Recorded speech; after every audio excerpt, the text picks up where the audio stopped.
அனைவருக்கும் வணக்கம். இன்னைக்கு நம்ம பார்க்க போற பதிவு என்னன்னு பார்த்தீங்கன்னா, அக்ஷய திருதியை அன்னைக்கு நம்ம என்னெல்லாம் செய்யலாம் அப்படிங்கிறத பத்தி தான் நம்ம பார்க்க போறோம். ஸோ பார்த்தீங்கன்னா, ஏற்கனவே நம்ம அக்ஷய திருதியை அன்னைக்கு தங்கம் வாங்காதீங்கன்னு சொல்லி நான் ஒரு வீடியோ போட்டிருந்தேன்.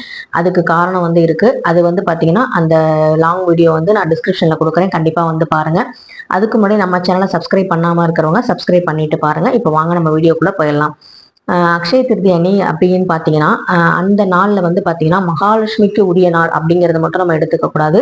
அன்னபூரணி தாயாருக்கும் அவதரித்த நாள், அவங்க அவதரித்த நாள். அதனால பார்த்தீங்கன்னா சிவபெருமானுக்கே பார்த்தீங்கன்னா அன்னமிட்ட அந்த அன்னபூரணி அவதரித்த அந்த அற்புதமான நாள்ல நம்ம பார்த்தீங்கன்னா தான தர்மங்கள் அப்படிங்கிறது செய்யலாம். அதுக்கு முன்னாடி மகாலட்சுமி தாயாருக்கு உரிய அந்த தங்க நகையை ஏன் வாங்க வேணாம்னு சொல்றேன் அப்படிங்கிறதையும் நான் சொல்லிடுறேன். இப்போ பார்த்தீங்கன்னா நம்ம கிட்ட அதாவது பேமெண்ட் அதாவது டிமாண்ட் அதிகமாக இருக்கு. ஆனால் பார்த்தீங்கன்னா சப்ளை கம்மியாக இருக்குன்னா அந்த பொருட்களுக்கான விலை மதிப்பு பார்த்தீங்கன்னா அதிகமாக தான் இருக்கும். இப்போ நம்ம வாங்குறவங்க எண்ணிக்கை அதிகமாயிருச்சு. ஆனால் பார்த்தீங்கன்னா தங்கத்தோட அந்த சப்ளை பார்த்தீங்கன்னா கம்மியாக இருக்கு. அப்படிங்கும்போது தங்கத்தோட ரேட்டு ஏறதான் செய்யும். ஸோ பார்த்தீங்கன்னா எந்த நாடு அதிகமாக தங்கம் வச்சிருக்கோ அந்த நாடு பார்த்தீங்கன்னா வளர்ந்த நாடுகள் அப்படிங்கிற மாதிரி ஒரு அங்கீகாரம் இருக்கும். அதே மாதிரி தங்கத்தை யார் மெஜாரிட்டியா டன் கணக்குல வச்சிருக்காங்க அப்படிங்கிறத பொறுத்து தான் அந்த போட்டி நடக்கும். ஸோ பார்த்தீங்கன்னா அமெரிக்காவும் அதுக்கு தான் போட்டி போடுது. ஸோ அமெரிக்காவோட அந்த டாலர் மதிப்புக்கு ஏற்ற மாதிரி தான் நம்மளுடைய இந்திய ரூபாய் மதிப்பு நமக்கு ஏறவும் இறங்கவும் செய்யும். ஸோ அதனால பார்த்தீங்கன்னா நமக்கு டாலருக்கும் ரூபாய்க்கும் மதிப்பு பார்த்தீங்கன்னா நமக்கு கரெக்டா இருந்தா மட்டும்தான் நம்மளுடைய அந்த பங்கு சந்தையில பார்த்தீங்கன்னா நமக்கு ஏற்றுமதியா இருக்கும்.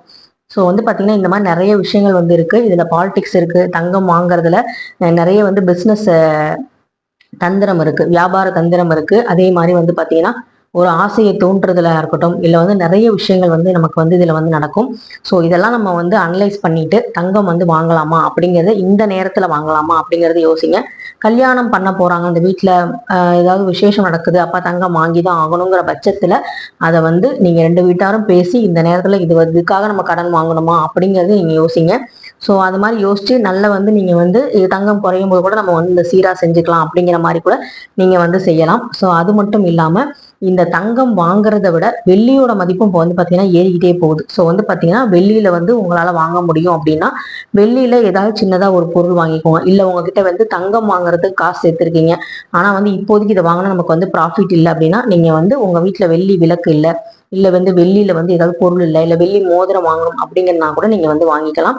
ஏன்னா வெள்ளிங்கிறது சுக்கிர பகவானுடைய அம்சம் தான். ஸோ அதையும் நம்ம வாங்கிக்கலாம், ஒன்றும் தவறு கிடையாது. பொண்ணு கிடைச்சாலும் புதன் கிடைக்காதுன்னு சொல்லுவாங்க. அந்த நாள்ல தான் நமக்கு 30ஆம் தேதி அக்ஷய திருதியை வருது, புதன்கிழமை. ஸோ அந்த நாள்ல பார்த்தீங்கன்னா தங்கம் தான் வாங்கணும், நகை தான் வாங்கணும் அப்படிங்கிற அந்த மாயையை உடைச்சிட்டு நம்ம ஒரு வேற விஷயங்களையும் நம்ம யோசிக்கலாம் அப்படிங்கிறதுக்காக தான் இந்த பதிவு. அன்னைக்கு பார்த்தீங்கன்னா அன்னபூரணி தாயார் அவதரித்த ஒரு அற்புதமான நாள். அந்த அற்புதமான நாள்ல நம்ம தான தர்மங்கள் செய்யலாம். அதே மாதிரி பாத்தீங்கன்னா குசேலன் கிருஷ்ணரை போய் பார்த்து அவர் செல்வந்தரா மாறின நாள் தான் பாத்தீங்கன்னா அக்ஷய திருதியை. அவள் ஒரு பிடி அவள் கொடுத்து அவர் நல்ல செல்வந்தரா ஆக்கினவர். ஸோ பாத்தீங்கன்னா அந்த அற்புதமான நாள்ல, அதாவது யாரை தேடி போனாரு, இறைவனை தேடி போனாரு. அப்ப நம்மளும் இறைவனை தேடி போகும்போது இறைவன் நம்மளுடைய கர்ம வினைகளுக்கு ஏத்த மாதிரி இதுல குசேலன் பாத்தீங்கன்னா கிருஷ்ணர் கிட்ட நகையோ பணமோ கேட்க போகல, அவரை பார்க்கணுங்கிறதுக்காக தான் போனாரு. ஆனா எதுவுமே கேட்கல. அவருடைய மனநிலைமையும் அந்த அவருடைய குடும்ப சூழலையும் தெரிஞ்சுக்கிட்டு பகவானே பாத்தீங்கன்னா அவருக்கு ஒரு பிடி அவள் கொடுத்து அவர் செல்வந்தரா ஆக்குனாரு.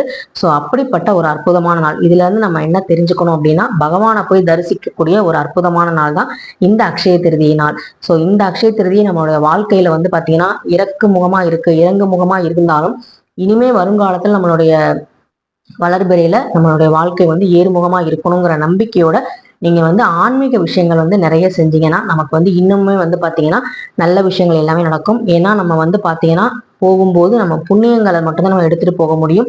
அது கூட பாத்தீங்கன்னா சில நேரங்கள்ல நம்ம கர்ம வினைகளுக்கு அந்த புண்ணியங்களும் எதை வச்சு செஞ்சோம், சுயநலம் இல்லாம செஞ்சோமா, தானம் செஞ்சோமா, தர்மம் செஞ்சோமா அப்படிங்கிறத வச்சுதான் நம்மளுடைய விஷயங்கள் எல்லாமே நடக்கும். ஸோ பாத்தீங்கன்னா கடைசியா நம்ம என்ன எடுத்துட்டு போறோம் அப்படிங்கிறதையும் நம்ம யோசிக்கணும். ஆனா வாழும்போது நமக்கு பணம் தேவை.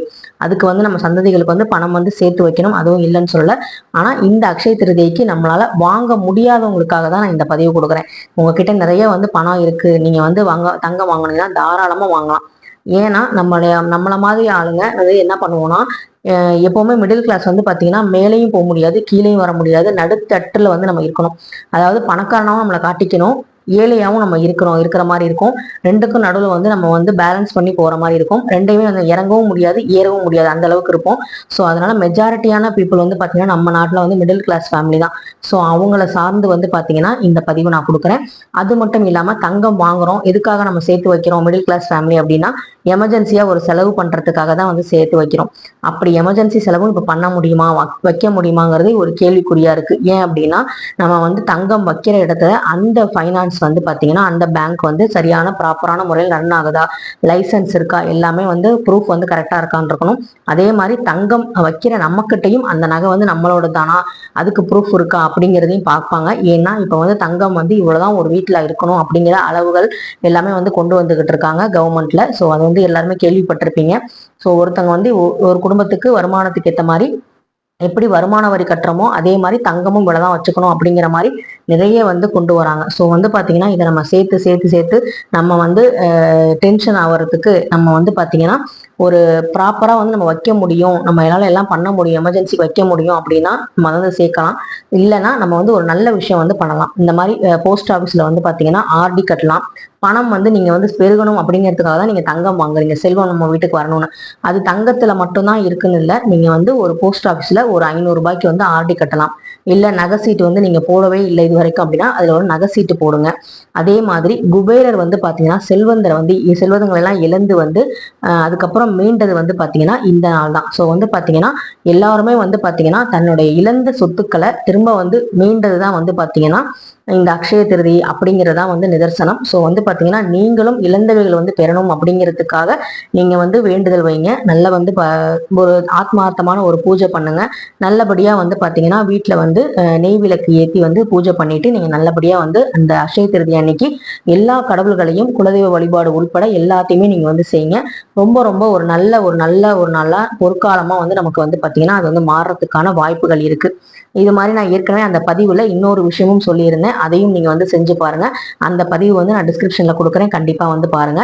இந்த அக்ஷய திருதிக்கு நம்ம கிட்ட வந்து பாத்தீங்கன்னா சந்தோஷமும் நிம்மதியும் வந்து இருக்கணும் அப்படிங்கிறதுக்காக தான் இந்த பதிவை வந்து நான் கொடுக்குறேன். ஏன் அப்படின்னா நம்மளால தங்கம் வாங்க முடியலையே, இவ்வளோ ரேட் ஏறுதே அப்படின்னு சொல்லி நம்ம வந்து பாத்தீங்கன்னா ரொம்ப வந்து டென்ஷன் ஆகி அந்த பொருள் மேல வந்து ரொம்ப வந்து மோகத்தோட நம்ம வந்து இருக்கிறோம். அப்படிங்கும் போது நமக்கு வந்து அதுல வந்து பாத்தீங்கன்னா நமக்கு வந்து மன உளைச்சல் வந்து அதிகமா ஏற்படும். இந்த அக்ஷய திருதி இல்லைன்னா அடுத்த அக்ஷய திருதி குறையுதா, அப்ப நம்ம வாங்கிக்கலாம், ஆடிப்பெருக்கு வருது அந்த நேரத்துல வாங்கிக்கலாம் அப்படிங்கிற மாதிரி நம்ம வந்து அதுக்காக நம்ம சேவிங்ஸ் வந்து இன்னும் கொஞ்சம் கூட பண்ணலாம். அது வந்து பாத்தீங்கன்னா நம்ம வீட்டுல வந்து வைக்கிற பீரோல வைக்கிற பணம் வந்து பல்கி பெருகாது. அதே வந்து பாத்தீங்கன்னா நீங்க ஒரு போஸ்ட் ஆஃபீஸ்லயோ இல்ல ஒரு புதுசா ஒரு அக்கௌண்ட் ஓபன் பண்றதுலயோ அந்த மாதிரி விஷயங்களையும் யோசிங்க.